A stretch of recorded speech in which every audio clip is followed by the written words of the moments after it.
नमस्कार दोस्तों, जय माता की।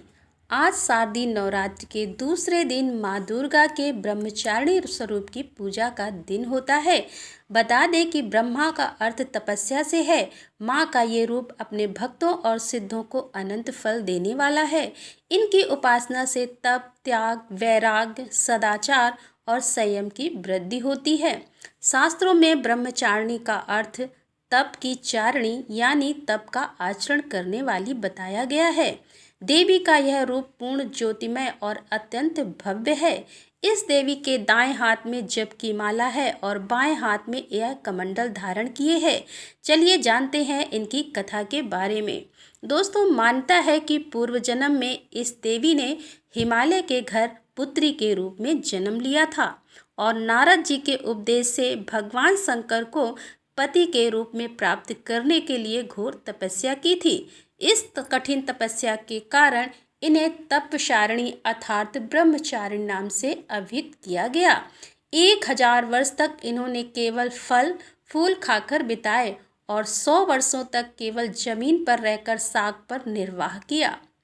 कुछ दिनों तक कठिन उपवास रखे और खुले आकाश के नीचे वर्षा और धूप के घोर कष्ट सहे। 3000 वर्षों तक टूटे हुए बेलपत्र खाए और भगवान शंकर की आराधना करती रहीं। इसके बाद तो उन्होंने सूखे बेलपत्र खाना भी छोड़ दिए।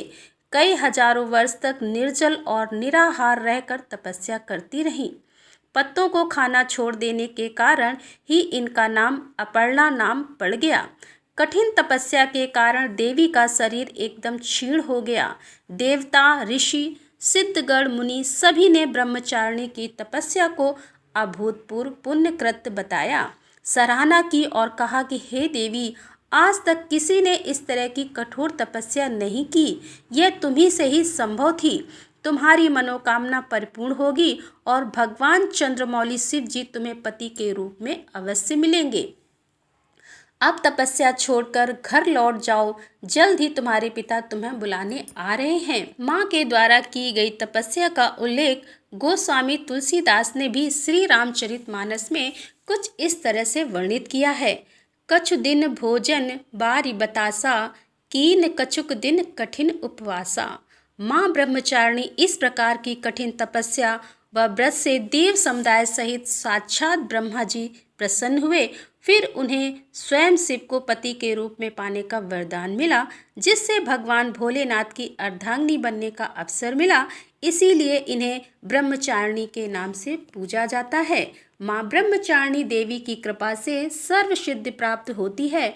दुर्गा पूजा के दूसरे दिन देवी के इसी स्वरूप की उपासना की जाती है। माता ब्रह्मचारिणी की पूजा विधि। दोस्तों, ब्रह्मचारिणी माता की पूजा शास्त्रीय विधि के साथ की जाती है।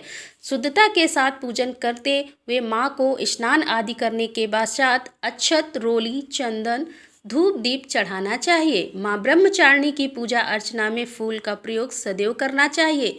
माता को अड़हुल का फूल व कमल बेहद प्रिय होते हैं, अतः इन फूलों की माला पहनानी चाहिए। अक्षत कुमकुम करने के बाद देवी को पंचामृत स्नान कराना चाहिए।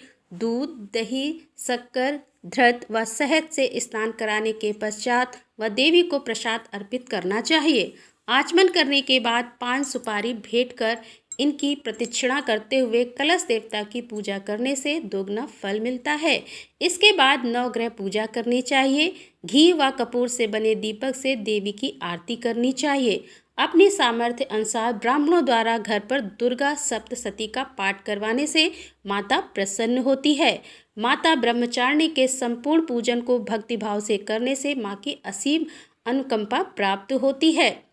इनकी आराधना से जीवन में संयम, आत्मविश्वास, बल और सात्विक बुद्धि बढ़ती है। माता के तप के प्रभाव से जीवन में व्याप्त अविवेक, असंतोष, लालच आदि का नाश होता है। जीवन में उत्साह, धैर्य और साहस का समावेश होता है। मनुष्य कर्मठ बनता है, जिसके जीवन में अंधकार फैला हो और मुश्किल समय में धैर्य व साहस खोने वालों के लिए यह माँ का यह दूसरा ब्रह्मचारिणी स्वरूप दिव्य और अलौकिक प्रकाश लेकर आता है। तो दोस्तों, ये थी माता के दूसरे स्वरूप माता ब्रह्मचारिणी की पावन कथा। दोस्तों, अगले दिन आपसे हम फिर मिलेंगे अगली कथा को लेकर। तब तक के लिए जय माता दी।